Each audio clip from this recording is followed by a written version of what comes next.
estamos nós, então, segunda hora do Bom Dia Açores, manhã de quinta-feira. Relembro, hoje é dia 29 de outubro e connosco está, como é hábito às quintas, o Sr. Padre Vítor. Bom dia, Sr. Padre. Bom dia, Lucélia. Está tudo bem contigo, não é? Tudo bem, e com o Sr. Padre? Tão bem, excelente. Bom dia, Ana. Bom dia, Lucélia. Bom dia, Sr. Padre. Parabéns. Ela que está connosco, geralmente vem com o Sr. Padre para depois as pessoas que quiserem ver. Eu acompanhei o programa no Face da paróquia. É verdade. Das paróquias. Hoje vamos interromper a leitura de Marcos, porque no próximo domingo celebra-se um dia diferente. Domingo é dia de... Oh, Sr. Padre. Não foste ver ainda, não é? Não fui ver ainda, mas espera aí. Já te vou dizer, 1 de novembro. Ao dia de Todos os Santos. Pronto, é isso, dia de Claro, Todos os claro. Santos. E na segunda-feira, dia 2. Não sei. Nunca ouviste falar nos fiéis defuntos? Já ouvi também, sim, senhor. Não estava agora aqui, era um É ligar, recordando não é? da data. É ligar. A gente já vai falar, saber o que é isso de Todos os E Santos. fazer a distinção entre uma Uns coisa e e a outros. outra. Prepara-te que eu vou-te perguntar. Ai? Eu acho que vou recorrer aqui ao Google. Eu vou ler o Evangelho que vai ser usado no próximo domingo. É de Mateus. Vamos interromper o tempo comum e fazer domingo, porque o dia 1 é sempre dia santo, mesmo que não seja feriado, é sempre dia santo para nós. Mesmo que acontecesse na segunda-feira, não é feriado agora, mas nós faríamos já mesmo essa missa, essa celebração. O Evangelho é de Mateus 5, 1-12, e tem a ver com o discurso mais importante de Jesus Cristo, tem a ver com as bem-aventuranças. Naquele tempo, ao ver as multidões, Jesus subiu ao monte e sentou-se. Rodearam-no os discípulos e ele começou a ensiná-los, dizendo: Bem-aventurados os pobres em espírito, porque deles é o reino dos céus. Bem-aventurados os humildes, porque possuirão a terra. Bem-aventurados os que choram, porque serão consolados. Bem-aventurados os que têm fome e sede de justiça, porque serão saciados. Bem-aventurados os misericordiosos, porque alcançarão misericórdia. Bem-aventurados os puros de coração, porque verão a Deus. Bem-aventurados os que promovem a paz, porque serão chamados filhos de Deus. Bem-aventurados os que sofrem perseguição por amor da justiça, porque deles é o reino dos céus. Bem-aventurados sereis, quando, por minha causa, vos insultarem, vos perseguirem e, mentindo, disserem tudo mal contra vós. Alegrai-vos e exultai, porque é grande nos céus a vossa recompensa. Como sabemos, para nós os cristãos, este é dos textos mais importantes do Evangelho, porque é Jesus a apresentar-se como o novo Moisés. Nós sabemos a importância que Moisés tinha para os judeus e ainda hoje tem, e Moisés deu aos judeus os mandamentos, o decálogo, que eles guardavam religiosamente e até o templo, tinha um espaço central do templo dos judeus, era o lugar onde estavam os 10 mandamentos, as tábuas da lei, a Arca da Aliança com os 10 mandamentos. Ora, Jesus, querendo ser o novo Moisés no sentido de dizer que é a última palavra que Deus tem a dizer aos homens, Jesus é a última palavra que Deus tem a dizer à humanidade. Em Jesus Cristo, Deus disse tudo o que tinha a dizer e fez tudo o que tinha a fazer por nós. Então Jesus, sendo o novo Moisés, apresenta-nos para nós os nossos mandamentos, os mandamentos dos cristãos, os mandamentos da nova humanidade, que são as bem-aventuranças. É uma batalha que nós temos sempre, nós os padres, em relação a todos nós cristãos, que é pôr as bem-aventuranças no nosso coração e na nossa mente, sabê-las como a gente sabia antigamente os mandamentos. Porque os mandamentos são para os judeus. Eu tenho dito sempre às catequistas, não se preocupem em ensinar os mandamentos aos miúdos no sentido de eles saberem de cor. Não, é só dizer que existiram. Porque Jesus é a última palavra de Deus aos homens. Portanto, Jesus não nos ensinou os mandamentos, ensinou-nos as bem-aventuranças. A gente precisa saber as bem-aventuranças, não são os mandamentos. As bem-aventuranças é que são para nós, os cristãos. As 8 bem-aventuranças que estão aqui neste Evangelho de Mateus. É curioso que no dia de Todos os Santos, o que nos aparece no Evangelho é o texto das bem-aventuranças. Qual é a ligação que isto tem uma coisa com a outra? Tem muito a ver porque santo é aquele que tomou o Evangelho a sério e o pôs em prática. Isso é que é a definição de santo. Santos são aqueles que tomaram o Evangelho a sério e o puseram em prática. Só isso. E, portanto, quando se diz todos os santos, nós não estamos a referir-nos àqueles que estão nos altares, àqueles que a Igreja na Terra homenageou. Também na sociedade civil existem homenagens, pessoas que são homenageadas. Há casas, há palácios, há instituições, há ruas que têm nomes de pessoas porque fizeram alguma coisa por bem da sociedade ou da humanidade. A Igreja também faz homenagem aos seus, aqueles que levaram o Evangelho a sério, e declara os santos. É só uma declaração. A Igreja não diz que eles são santos, declara os santos, ou seja, reconhece neles, na vida deles, que são modelo para nós, que são modelo para as nossas vidas. O Dia de Todos os Santos é um dia com muita tradição em Portugal e no mundo inteiro, porque é uma festa que já é muito antiga. Esta festa já vem de muitos séculos. E foi evoluindo como a Igreja também vai evoluindo. Esta semana, antes das missas, tenho conversado com as pessoas que vão à missa de semana. Gosto muito de conversar com elas, chama catequese, faço catequese com elas. E então perguntei, o que é que a gente celebra no dia 1? Depois perguntei, o que é que a gente celebra no dia 2? Qual é a diferença entre os do dia 1 e os do dia 2? E às vezes há confusão na cabeça das pessoas. O dia 1 são os santos. E o dia 2 são as pessoas normais que já partiram, são os defuntos, não? E os santos? Quem são? Não também são... já partiram? E estão defuntos também, então. É verdade. Não é? Só que uns são mais divinizados, outros não? Aqui na Terra. Sim. No céu também tem categorias diferentes. Por exemplo, as pessoas têm tendência de ir aos cemitérios a levar uma flor às famílias no dia de Todos os Santos. Não deveria ser no dia 2, no dia dos fiéis defuntos? Supostamente, só que antigamente o dia de Todos os Santos aqui era feriado e as pessoas não podiam ir no dia 2 porque estavam trabalhando, então aproveitavam e antecipavam e iam no dia 1 visitar os seus santos, os seus familiares, que são os nossos santos, os santos da nossa família. Os santos mais importantes da minha família agora são meu pai e minha mãe. Porquê? Porque já estão numa dimensão que podem mais agora do que podiam por mim. Eles podem muito mais agora, porque estão já na dimensão eterna e divina. Então qual é a diferença entre um e outro? Mas esse é que é o problema. O Armeline, que é o comentador principal que a gente usa na preparação das nossas Eucaristias, diz que o dia de Todos os Santos é o dia da família cristã, ainda na Terra. E o dia 2 é o dia da família cristã, já no céu. Eu gostei muito desta explicação. Ele é católico, portanto não é uma pessoa que está fora da Igreja. Ele é católico, ele diz, portanto, no dia de Todos os Santos a gente celebra aquilo que é a nossa condição, no fundo. Mesmo que a gente não esteja a viver ainda essa santidade, já somos santos porque Cristo nos fez santos. Então é o dia da família cristã.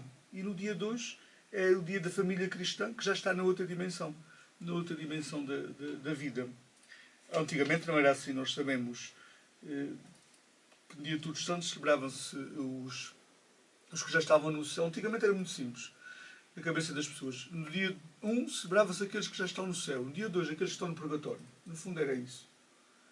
Mas depois o purgatório não existe. O purgatório não é questão de não existir. É que o purgatório, porque a gente começa a dizer que as coisas não existem, e as pessoas começam o raciocínio pode continuar, percebes? E também não existe o céu, e também não existe Deus, percebes? Podem pensar isso. Não, não é isso que se trata.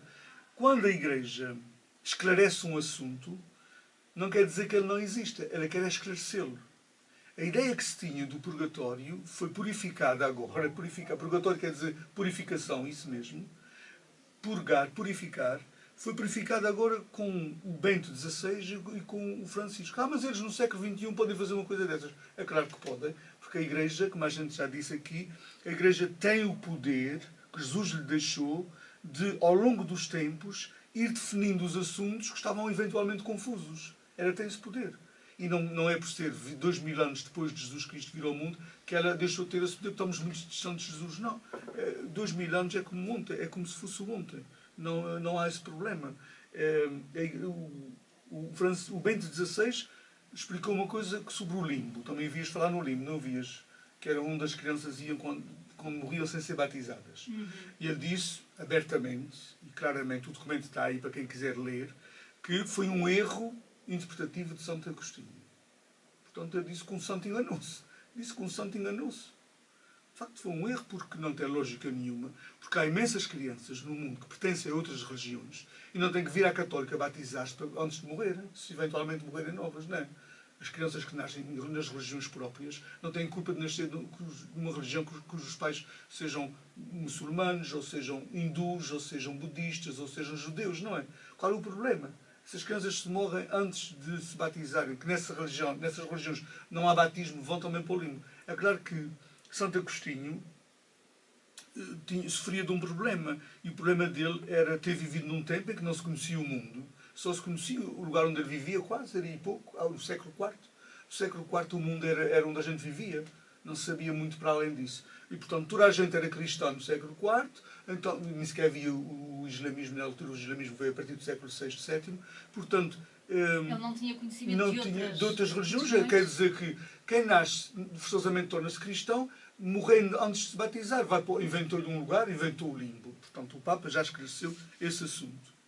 O João Paulo II esclareceu-nos, por causa das ideias que se puseram na cabeça das pessoas, que o inferno tinha a ver com fogo a arder, muito marcados que estávamos pelas supostas aparições de Fátima e aquilo que os pastorinhos disseram sobre isso. O João Paulo II, que era um homem de esclarecimentos, os papas, todas as quartas-feiras, no seu pontificado, sempre, à quarta-feira, faz aquilo que se chama catequese papal. Catequese papal. Depois tornam-se documentos, tornam-se livros. Todas as quartas-feiras eles pegam todos os assuntos da Igreja e vão dando uma atualização a esse assunto. As pessoas pensam que a Igreja o recebeu. O Francisco está sempre a dizer, a Igreja não é museu. Não é receber uma coisa e tem que apresentar ao mundo aquilo que recebeu. A Igreja recebeu a mensagem de Cristo, mas é para atualizá-la. Vai atualizando sempre, conforme os tempos. O João Paulo II esclareceu que, é claro, que o inferno não tem nada a ver com fogo, não tem nada a ver com esse fogo a arder. Se o fogo é uma coisa da terra... Pois não tem nada, o inferno não pode ser. O fogo é material, é deste mundo, é da Terra, é do planeta Terra. Isto também o fogo apareceu como símbolo do inferno por duas razões. Primeiro, porque não se lia a Bíblia. O fogo na Bíblia sempre aparece na sua dimensão positiva e não negativa. O fogo na Bíblia sempre aparece símbolo do Espírito Santo ou do amor de Deus que queima ardentemente por nós. Portanto, o fogo na Bíblia nunca teve um significado negativo. E depois, a confusão que as pessoas fazem que o planeta Terra é o mundo. O planeta Terra é um planeta. Neste mundo que tem milhões de planetas, milhões de sóis, milhões de galáxias, milhões de universos, este mundo é muito maior do que isso. Na altura pensava-se que o planeta Terra era isto e que o céu e o inferno e o purgatório seriam isto de uma forma diferente. O céu, o purgatório e o inferno não são isto de uma forma diferente. É uma coisa completamente diferente. Jesus disse isso. Jesus disse isso.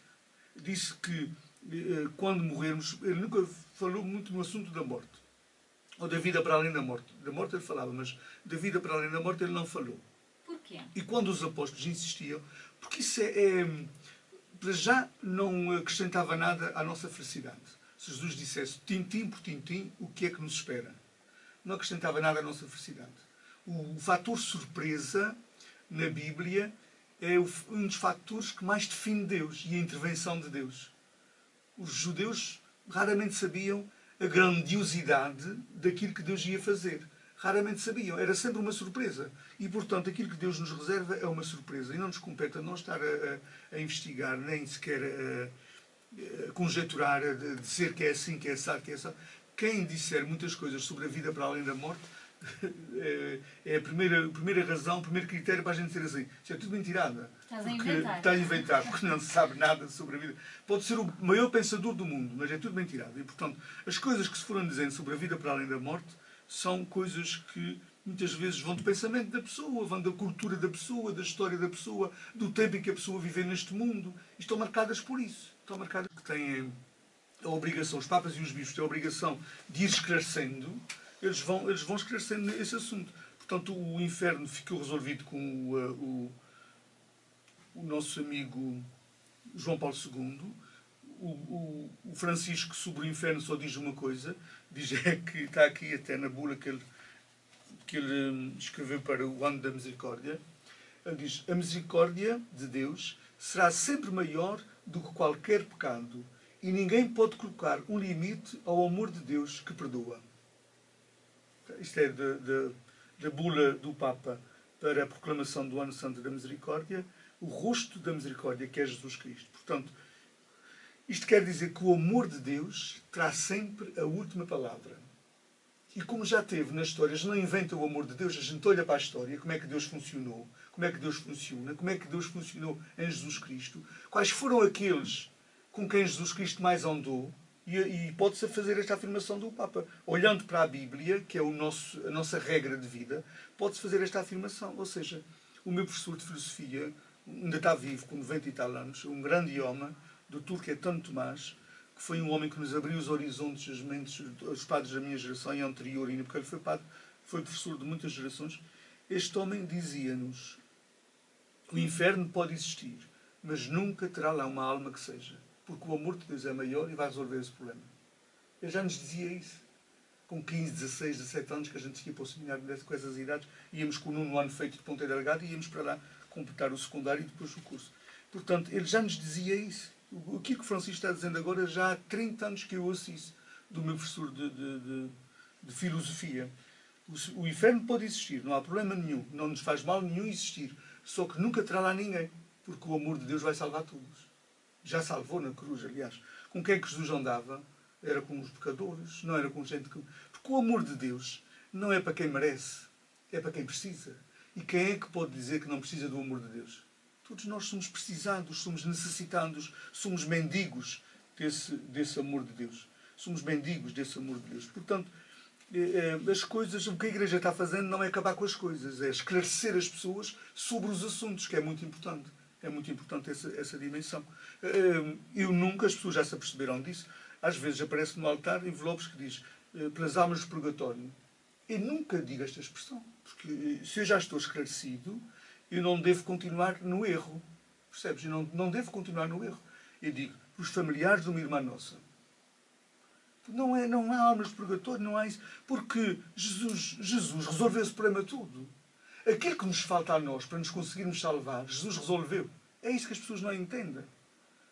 Eu não sou capaz de me salvar. Claro que não sou. Mas Jesus resolveu-me esse problema. Mas as pessoas... Quando eu morro, já está resolvido. Já está resolvido. Entro no mundo de Deus. Cresceram durante muitos anos com o medo, porque a Igreja metia medo. A Igreja metia muitos medos. Se tu fores pecador, quando morreres, vais para o inferno, queimado no fogo do inferno. Se fores pecador e não te arrependas. Se fores assim um bocadinho pecador, vais para o purgatório para te purificar. Está tão entranhado nas pessoas que eu acredito, coitadas, que para elas também deve ser Mas sabes difícil. o que é importante também, sério? Esse assunto é muito delicado e muito importante. É que, tal como as pessoas puseram nas cabeças aquilo que a Igreja lhes pôs na altura, lhes disse na altura, também os convido agora a pôr na cabeça aquilo que a Igreja está dizendo atualmente, percebes? Porquê é que a gente aceitou antigamente e não aceitou agora, se é a mesma Igreja que nos diz? É a mesma Igreja. Quem disse essas coisas há 60, 70, 80 anos, ou há 400, 500 anos, que isso já vem desde o Concílio de Trento, 1400 e tal, quem disse essas coisas eram os Papas e os Bispos. Os Papas e os Bispos atuais estão dizendo estas coisas que eu digo. Então, se a gente aceitou as outras, porquê é que não aceita estas atuais? Não é? É só uma questão de mudar de linguagem. Eu fiz as minhas conversões ao longo da minha vida. Eu tinha umas linguagens quando saí de casa, da Bretanha, e passei a ter outras linguagens quando entrei nos seminários. E tenho outras linguagens depois de ser padre, quando tenho novas formações. Vou tendo novas linguagens. Isto não é ser um salta-pocinhas, isto é ser uma pessoa que se vai atualizando. A gente vai se atualizando na vida, em tudo. E na Igreja também isso é importante, a gente. E se as pessoas aceitaram as modernices, tipo a luz elétrica, Tudo. a água canalizada e esse tipo de coisas, a partir Porque é que não anda a aceitar na Igreja também aquilo que a Igreja nos vai oferecendo de novo? E são os Papas. A gente gosta tanto do Francisco, mas se a gente soubesse, já estão os livros, já tem calhamaços, como a gente diz, livros com 200, 300, 400 páginas, porque ele todos os dias faz catequese naquela missa que ele celebra, missa que ele celebra em Santa Marta, onde ele reside. E ele faz doutrina, porque aquilo que ele vai dizendo é sempre novidade.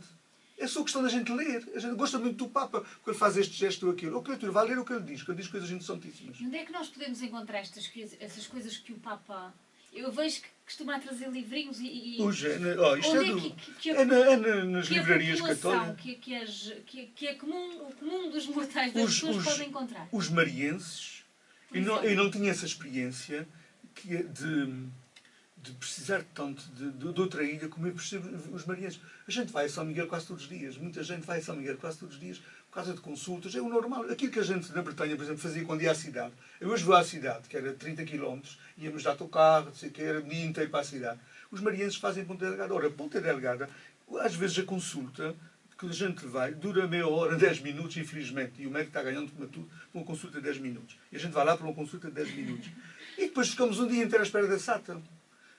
Vão à Baixa, vão às duas livrarias que existem lá católicas, a livraria da Igreja Católica dos Açores, a CIA, da Rua dos Mocadores, e a outra livraria das Paulinas, e vejam, perguntem lá, o que é que tem aqui do Papa Francisco que eu já tenha escrito, que eu já tenha dito. Tem lá imensos livrinhos e estou constantemente a comprar, para me atualizar.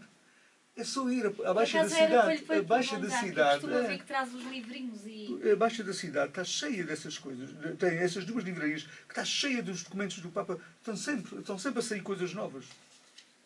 Mesmo, por exemplo, em relação aos santos. Nós tínhamos uma relação com os santos antigamente. Há aqui o Armelini, o Fernando Armelini, que faz os comentários interessantíssimos sobre a Bíblia. Ele fala aqui do exemplo o máximo era a oração de uma velhinha diante do Santíssimo Sacramento. Ela estava já diante do Santíssimo Sacramento. Dizendo, a oração dela era esta: Senhor Santíssimo, pede a Santo António que me faça encontrar a caderneta da Reforma. Pede a Santo António. Ou seja, Santo António era mais importante do que o Santíssimo Sacramento. Ele começa isto para explicar a questão de todos os santos. A propósito do dia de todos os santos, a gente naturalmente vem à cabeça das pessoas os santos e não os nossos familiares.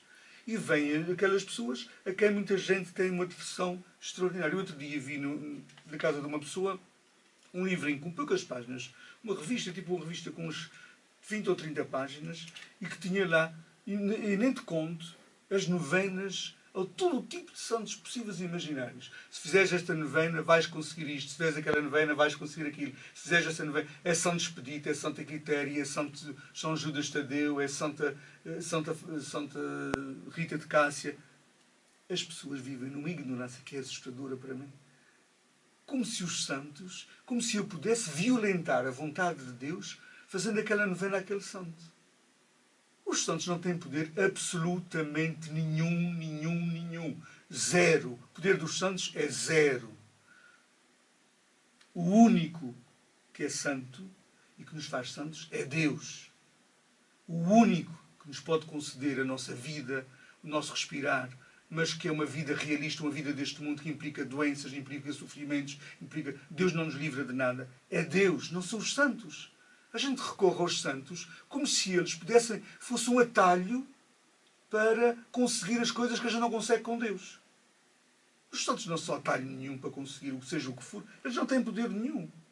Os santos são, diz o Armelino, são cada vez menos considerados como intermediários e cada vez mais como irmãos, amados e admirados que juntamente conosco se dirigem ao Pai. Os santos estão do nosso lado, não estão do lado do Pai. Quando a gente põe a humanidade de um lado e Deus do outro, onde é que estão os santos? Estão do nosso lado, são criaturas como nós. São criaturas. Não podem nada, que se eu não posso conseguir aquilo para a minha vida, como é que um santo vai conseguir estar relacionado? Esta senhora, quando pediu a caderneta da Reforma, devia ter feito de maneira diferente. Devia ter dito: ó Santo António, ajuda-me a pedir ao Santíssimo Sacramento. É isso mesmo. Devia ter feito ao contrário. Santo António não consegue nada. Santo António, com ela, dá-lhe uma forcinha maior na oração. Uma forcinha maior a ela, não é a Deus. Não implica Deus na situação. Dava-lhe uma forcinha na oração. Os santos rezam connosco, não rezamos a eles. Eles rezam connosco. E enquanto as pessoas não perceberem isto, têm que perceber que estão erradas. Porque isto é o que a Igreja diz. Isto é o que a Igreja diz. E nós somos desta Igreja. Se queremos ser desta Igreja, é por aí que devemos ir. Portanto, no dia de hoje, o que é que celebramos? Celebramos todos aqueles que já estão com Deus. Não há mundos intermédios, não há o nosso mundo, onde a gente vive, que é o planeta Terra, e depois, quando a gente morre, há a possibilidade de vários mundos. O mundo do purgatório, o mundo do inferno e o mundo de Deus. Não, Senhor. Quando a gente morre, entra no mundo de Deus. O Jesus disse-nos, em casa do meu pai há muitas moradas, foi isso que eu vos vim dizer, eu não vos quis enganar. Ele diz-nos isso. Mas ele também diz, e é importante a gente ter isso em conta, no céu sereis como anjos. Nós não temos corpo, não somos físicos. Sereis como os anjos. Ele também diz isso. E diz uma outra coisa. No céu não há casamento. Nem eles são dados, não há casamentos. Nem eles são dados como maridos, nem elas como esposas. Portanto, as pessoas às vezes pensam que o céu é um grande campo de piquenique onde eu vou estar com o meu pai e com a minha mãe, com os meus familiares, e que eu não vou estar com os seus. Eu não vou encontrar meu pai e minha mãe no céu como meu pai e minha mãe. Vou encontrá-lo como outros seres angelicais. Outros seres angelicais que durante uns tempos foram meus pais aqui na Terra, mas já estão nem sequer me lembrarei disso, nem eles. Porque a gente vai estar noutra dimensão. A gente vai estar noutra dimensão. E não se pode dizer mais nada porque foi isto que Jesus disse. Ele disse, sereis como anjos e no céu não há famílias nem há casamentos. Foi o que ele nos disse. Se ele disse isto, era para a gente não se enganar, a começar a pensar assim, percebes? Se ele disse, no céu não há nada disso. Que alguém começou a dizer, uma mulher teve 7 maridos na Terra, depois morreu, com quem é que ela vai ser casada no céu? Foi essa a pergunta que fizeram a Jesus. E ele achou tão ridícula que ele não disse como é que vai ser no céu. Curiosamente, ele não disse como é que vai ser, disse é como é que não vai ser. Ele disse, não há casamentos no céu, nem há famílias. Portanto, lá sereis como os anjos. Eu não vou estar com a minha famíliazinha a fazer um piquenique e a Célia com a sua famíliazinha e a Ana com a sua família. Não. Sereis como anjos. Foi o que Jesus disse. Para a gente não se confundir. E se ele disse muito pouco sobre o céu, é para a gente também ter o cuidado de não pensar que sabe tudo sobre o céu e não se começar a fazer razoados sobre o céu. O que a gente sabe foi o que ele fez na cruz. E o que ele fez na cruz foi por mim, para me salvar. Eu já estou salvo. Eu já estou salvo. O Papa Bento XVI, no seu livro Salvos na Esperança, diz: a cruz salvou toda a humanidade, os que merecem e os que não merecem. Todos estão salvos já na cruz. É uma coisa do passado.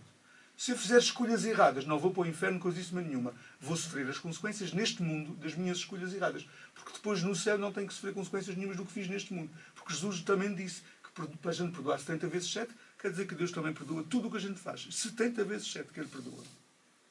Ficamos por aqui e celebremos este fim de semana, que é o fim de semana de Todos os Santos, e não é o fim de semana do Halloween. O Halloween é uma coisa americana, uma americanice estúpida, que a gente não quer atualizar-se nas coisas da Igreja maravilhosas, não quer ser modernos nas coisas da Igreja, mas tem que ser modernos nas coisas que existem no mundo. O Halloween está no mundo inteiro, a gente também tem que fazer o Halloween.